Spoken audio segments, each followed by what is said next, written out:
Hello friends, जैसे मैंने आपसे प्रॉमिस किया था, इकोनॉमी रिवीजन मैराथन क्लास में लेके आऊँगा। ये मेरी मैं आपसे ये बोल रहा हूँ कि ना कि जो ये मेरी क्लास होंगी, मैं ये 2 या 3 क्लास में आपकी पूरी इकोनॉमी रिवाइज़ करा दूँगा, स्टैटिक प्लस में करंट अफेयर, है ना। पहला हम पढ़ने वाले हैं मॉनेटरी पॉलिसी कमेटी के बारे में। जो मॉनेटरी पॉलिसी कमेटी है ना, वो आरबीआई उसके थ्रू मनी सप्लाई को, इंटरेस्ट रेट को, इन्फ्लेशन एंड कंजम्पशन को कंट्रोल करती है। मतलब रेगुलेट करती है। और जो आरबीआई है वो 1 अप्रैल 1935 से काम कर रहा है। इसका एक गवर्नर और मैक्सिमम 4 डिप्टी गवर्नर हो सकते हैं। और कभी कभार ये क्वेश्चन आपको फंसा सकता है कि जैसे आरबीआई है ना, वो कभी कभार ना गवर्नमेंट ऑफ इंडिया को आईएमएफ और वर्ल्ड बैंक में रिप्रेजेंट करता है। आरबीआई कभी कभार गवर्नमेंट ऑफ इंडिया को वर्ल्ड बैंक में रिप्रेजेंट करता है। हमारी दूसरी टर्म है cash reserve ratio. Cash reserve ratio होता है बैंकों को अपना कुछ हिस्सा, वो हिस्सा आरबीआई टाइम टू टाइम बताता है, कुछ हिस्सा net demand and time liability का आरबीआई के पास रखना होता है। और इस पर कोई इंटरेस्ट रेट नहीं मिलता। और ये रखा जाता है, वेरी इंपॉर्टेंट, ये रखा जाता है आरबीआई एक्ट 1934 के अकॉर्डिंग। अब हम आरबीआई एक्ट 1934 के अकॉर्डिंग अब एसएलआर के बारे में पढ़ने वाले हैं। जो एसएलआर होता है ना, वो बैंक को अपने पास रखना होता है। जैसे जो कैश रिजर्व रेशो में बैंक को केवल कैश ही रखना अलाउड होता है, और वो बैंक अपने पास नहीं रखता, वो आरबीआई के पास रखते हैं ना, तो उसमें इंटरेस्ट नहीं मिलता। बल्कि इसमें बैंक कैश भी रख सकता है, गोल्ड भी रख सकता है, आरबीआई अप्रूव सिक्योरिटी भी रख सकता है, और एचडीआर, जिसके बारे में हम आगे पढ़ेंगे, वो भी रख सकता है। और इस पर बैंक इंटरेस्ट कमाता है। और ये बैंकिंग रेगुलेशन एक्ट 1949 के अंडर रखता है। सीआरआर आरबीआई एक्ट 1934 के अंदर, और ये बैंकिंग रेगुलेशन एक्ट 1949 के अंदर। अब गवर्नमेंट सिक्योरिटी, ये आपको पता है गवर्नमेंट सिक्योरिटी क्या होती है। गवर्नमेंट बैक सिक्योरिटी, जिसके ऊपर गवर्नमेंट आपको पेमेंट करती है ना। रेपो रेट में जो वर्ड है ना, रेपो मतलब होता है रीपरचेज मतलब क्या, रीपरचेज मतलब गवर्नमेंट सिक्योरिटी रीपरचेज। इसमें क्या होता है, जो बैंक होता है ना, वो आरबीआई से पैसा उधार लेता है। बैंक आरबीआई से पैसा उधार लेता है ना। और तो बैंक जब पैसा उधार लेगा तो वो कुछ गिरवी भी रखेगा, कुछ कोलेट्रल भी रखेगा। जो वो कोलेट्रल लगता है ना, वो गवर्नमेंट सिक्योरिटी रखता है। और वो आरबीआई से बोलता है कि भाई, मैं आपसे पैसा उधार ले रहा हूँ, पर ये जो गवर्नमेंट सिक्योरिटी आप मेरी रख लो, और ये मैं आपसे वापसी ले लूँगा। तो इसलिए हो गया रीपरचेज। और इसमें रेपो रेट में जो बैंक होता है, वो एसएलआर कोटा होता है, जो एसएलआर कोटा की गवर्नमेंट सिक्योरिटी होती है, उन्हें यूज़ नहीं कर सकता।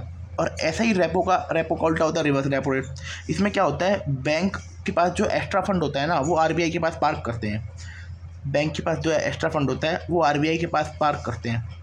और ये जो काम होता है, ये ई कुबेर प्लेटफॉर्म है, इसके थ्रू होता है। और इसे बोलते हैं कोर बैंकिंग सॉल्यूशन। इस जो प्लेटफॉर्म के यूज़ कराएगा, कोर बैंकिंग सॉल्यूशन। और जो रिवर्स रेपो रेट होता है ना, वो रेपो रेट से हमेशा नीचे होता है। क्योंकि भाई, जिस रेट पर आरबीआई आपको उधार दे रहा है, आरबीआई मीन सेंट्रल बैंक, आप सेंट्रल बैंक से ज़्यादा ब्याज थोड़ी ले सकते हो, कम ब्याज दोगे ना। अब अगला पढ़ने वाले हैं हम स्टैंडिंग डेवलपमेंट डिपॉजिट फैसिलिटी। ये रिवर्स रेपो रेट की तरह है। पर इसमें ना, जैसे रिवर्स रेपो रेट में अगर जैसे आरबीआई से पैसा लेता है उधार, तो बैंक को गवर्नमेंट सिक्योरिटी गिरवी रखनी पड़ेगी।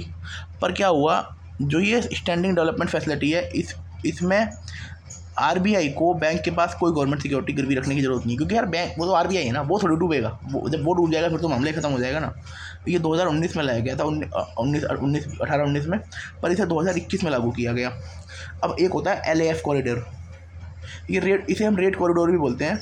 इसमें सबसे ऊपर होता है MSF, जिसके बारे में आगे पढ़ने वाले हैं। बीच में होता है रेपो, और तीसरे नंबर पर होता है HDF। MSF सबसे ज़्यादा होता है, सबसे ज़्यादा MSF होगा, फिर रेपो रेट होगा, फिर HDF होगा। अब MSF के बारे में पढ़ लेते हैं हम। MSF को हम मार्जिनिंग स्टैंडिंग फैसिलिटी बोलते हैं, मार्जिनल स्टैंडिंग फैसिलिटी। इसमें बैंक आरबीआई से ओवरनाइट में पैसा उधार लेते हैं, है ना, बहुत टाइम पीरियड के लिए। और इसमें जो अमाउंट लेते हैं, वो कम लेते हैं। इसमें बैंक ना, जो उसकी एसएलआर कोटे की सम गवर्नमेंट सिक्योरिटी है, उसको गिरवी रख सकते हैं, पर बहुत कम, ऐसा नहीं सब कुछ रख देंगे। अगला पढ़ने वाले हैं बैंक रेट।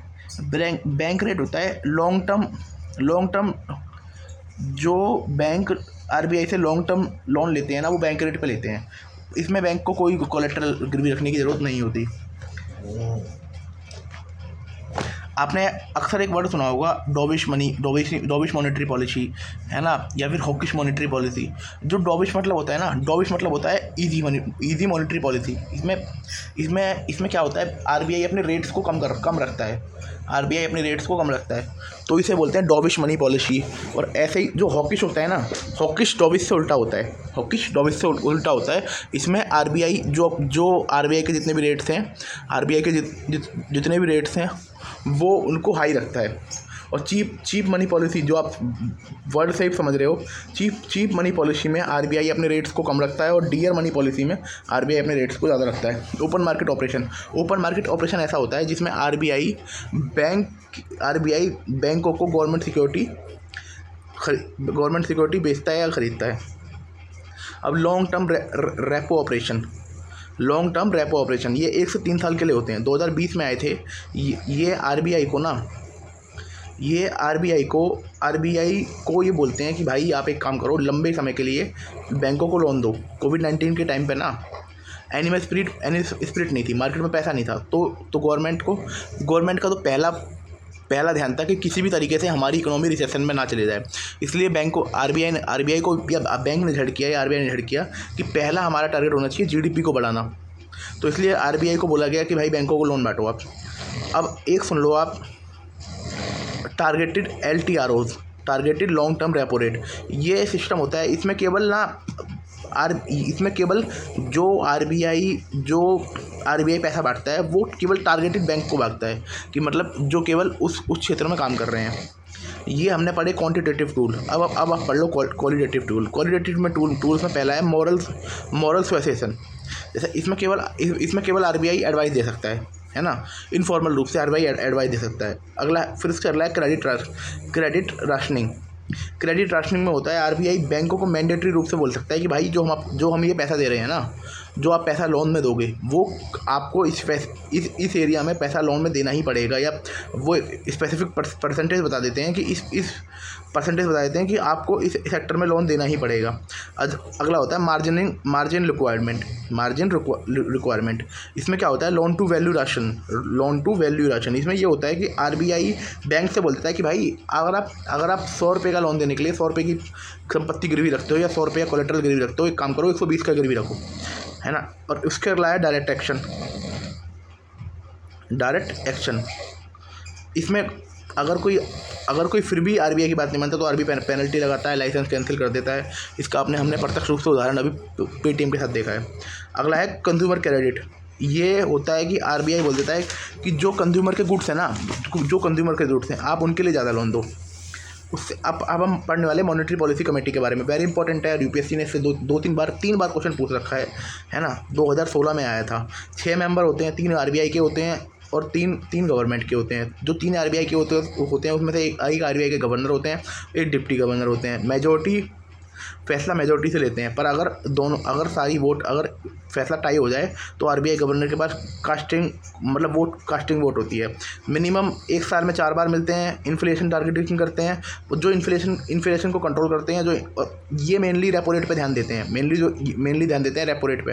और ये जो इन्फ्लेशन का टारगेट सेट किया है वो गवर्नमेंट ने सेट किया है। अगर लगातार 3 क्वार्टर तक इन्फ्लेशन जो गवर्नमेंट का टारगेट है 4+2 4 माइनस में 2 अगर उससे ज़्यादा रहती है तो इसको एक रिपोर्ट बनानी होगी, वो गवर्नमेंट को देनी होगी और बताना होगा कि ऐसा क्यों हुआ और हम फ्यूचर में ऐसे क्या स्टेप उठाएंगे जिससे आगे नहीं होगा। अगला पढ़ने वाले हैं PSL। वेरी इंपॉर्टेंट है, गवर्नमेंट यूपीएससी ने क्वेश्चन पूछ रखा है और सोशल इकोनॉमिक्स से रिलेटेड है। ये गवर्नमेंट और आरबीआई द्वारा बताया जाता है कि इसमें ये होता है कि आपको कि जो प्रायोरिटी सेक्टर लैंडिंग, ये ऐसे हर कंट्री के कुछ ऐसे सेक्टर होते हैं जिसे उस कंट्री में अगर उन सेक्टर पे ध्यान दिया जाएगा तो कंट्री में एक तो सस्टेनेबल ग्रोथ होगी और एक फास्ट ग्रोथ होगी। सस्टेनेबल और फास्ट ग्रोथ होगी और इंक्लूसिव ग्रोथ होगी। इसमें पहला मान लो आप हाउसिंग मान लो, रिन्यूएबल एनर्जी मान लो, एक्सपोर्ट क्रेडिट मान लो, एग्रीकल्चर मान लो, स्पेशल इंफ्रा मान लो, MSME मान लो, एजुकेशन मान लो। और ये वेरी इंपॉर्टेंट है, ये अभी ऐड किया गया है 50 करोड़ लोन टू स्टार्टअप। आप 50 करोड़ तक लोन स्टार्टअप में दे सकते हो, है ना। अब इसके लिए हर बैंक का अलग अलग क्राइटेरिया है। जो कमर्शियल बैंक हैं हमारे, जैसे SBI, PNB, ICICI, HDFC, इनको 40% लोन अपना PSL लैंडिंग में देना पड़ता है। 40% लोन अपना PSL लैंडिंग में देना पड़ता है। और जो लोन देंगे उसके लिए जो PSL में हमने सेक्टर बताए हैं, उस सेक्टर में भी डिवाइडेड है। जैसे कि आपको 18% लोन देना पड़ेगा एग्रीकल्चर सेक्टर में, उसमें देना पड़ता है, मतलब उस लिस्टिंग के अकॉर्डिंग देना पड़ता है कि उसमें परसेंटेज बता रखी है कि ऐसा नहीं अपनी मर्जी से परसेंटेज में बांट देंगे कि भाई 50 करोड़ लोन हमें स्टार्टअप को देना, सारा लोन स्टार्टअप को दे देंगे, सारा लोन एजुकेशन को दे देंगे। नहीं, हमने जो बता रखा है उसके अकॉर्डिंग देंगे। उसके अगला होता है फॉरेन बैंक।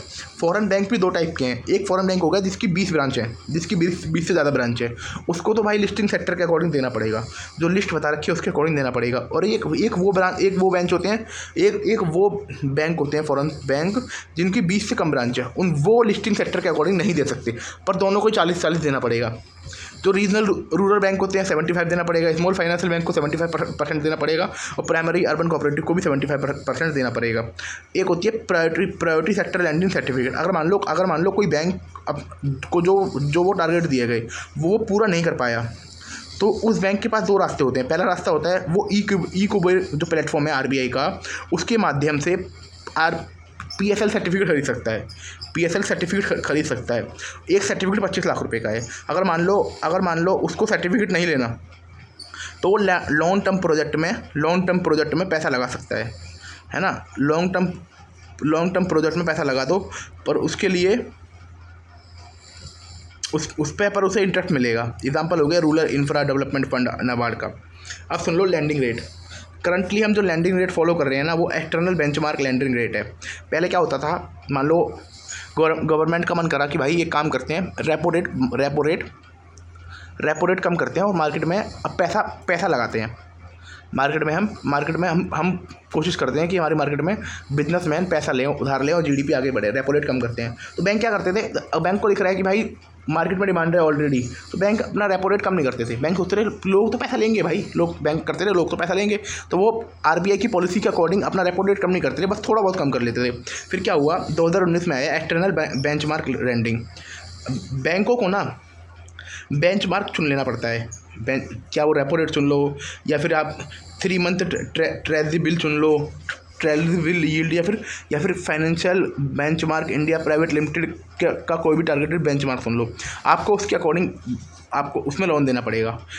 और एक लोन में आप एक ही वो चुनोगे। ऐसा नहीं कि आपने रेपो रेट के हिसाब से पढ़ लिया फिर दूसरे के हिसाब से चुन लिया। अब मैं आपको एग्जांपल दे रहा हूँ रेपो रेट वाला। अगर किसी बैंक ने सुना कि हम रेपो रेट के अकॉर्डिंग लोन देंगे, किसी बैंक ने चुन लिया भाई हम रेपो रेट के अकॉर्डिंग लोन देंगे, तो मान लो जैसे इन्फ्लेशन इंडेक्स बॉन्ड होता है ना, वैसा यही होता है। इसमें क्या होता है, रेपो रेट प्लस में जो इंटरेस्ट रेट है वो लगा देते हैं। अगर रेपो रेट कम होगा तो आपका लोन भी कम हो, अगर आपका लोन कम होगा, अगर रेपो रेट बढ़ेगा तो आपका लोन भी बढ़ेगा।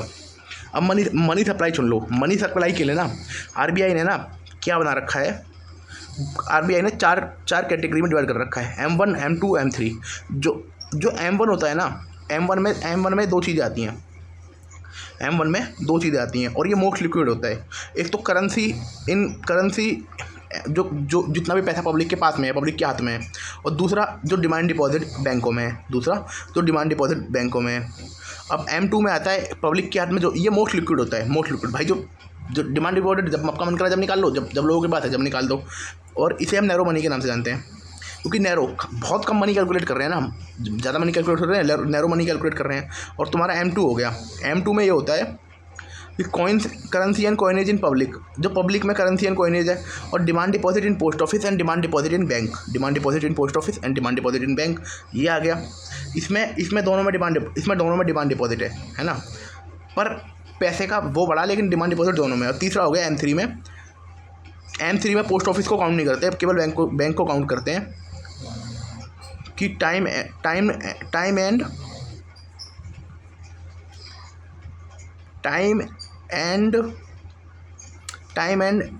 वो deposit, time and demand deposit in bank, और currency and coin in public.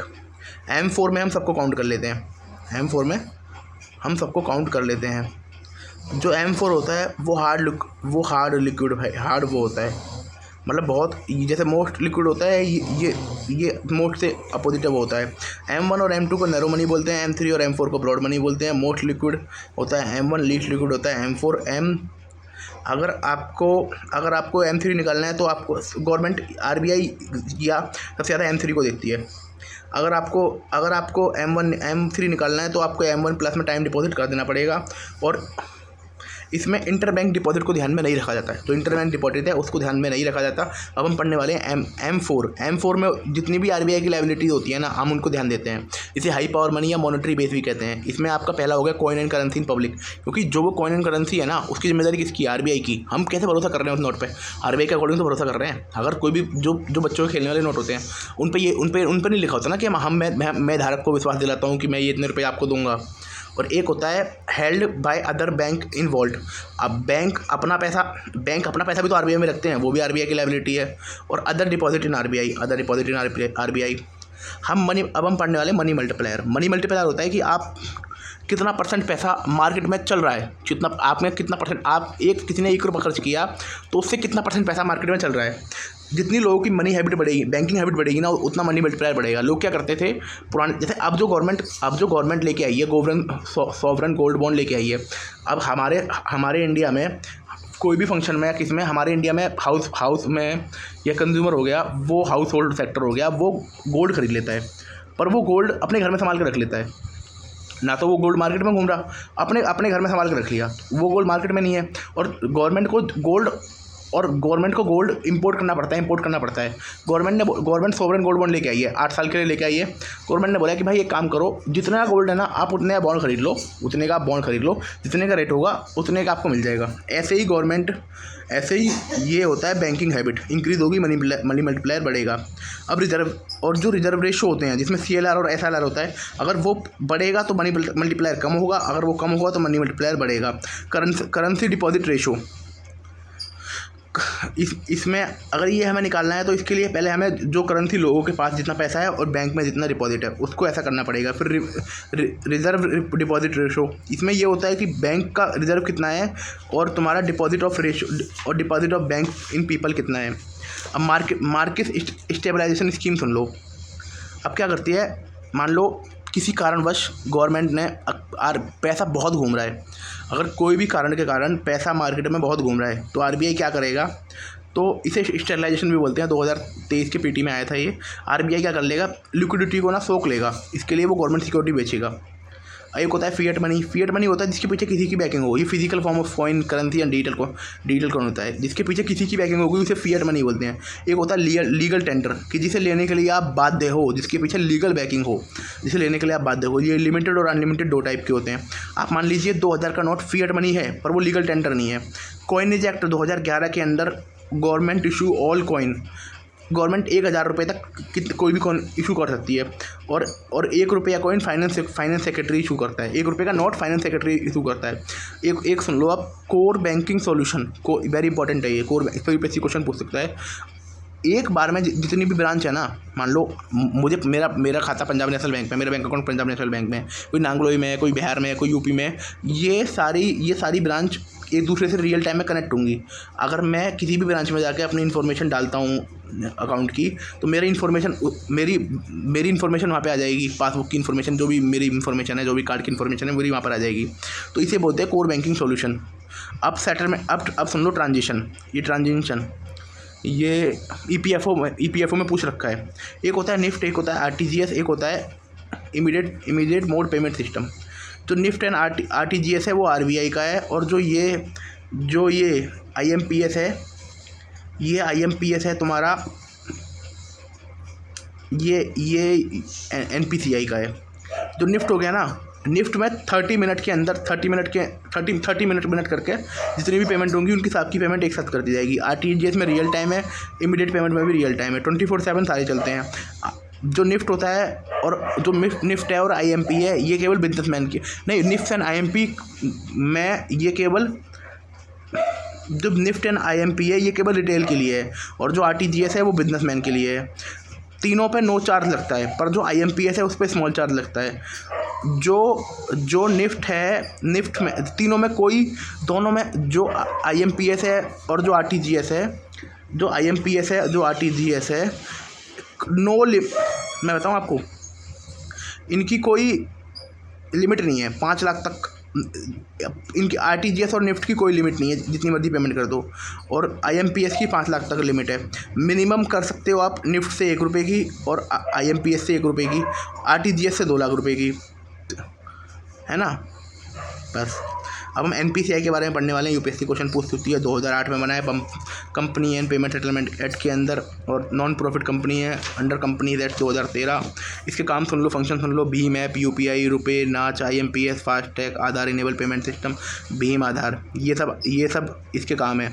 और इसके और भी काम सुन लो, ई रुपी, ऑटो पे, यूपीआई 123 और यूपीआई बिल। अब नेशनल फाइनेंशियल स्विच सुन लो। जैसे कोर बैंकिंग सिस्टम है ना, जैसे हमने पढ़ा कोर बैंकिंग सॉल्यूशन, वैसे ही हमारे इंडिया में हमारे पास किसी भी बैंक का डेबिट कार्ड होगा। हमें ज़रूरी थोड़ी है हम उसी बैंक के एटीएम से पैसा निकाल सकते हैं। हम किसी भी बैंक के एटीएम से जाके पैसा निकाल सकते हैं। हम किसी भी बैंक के एटीएम से जाके हम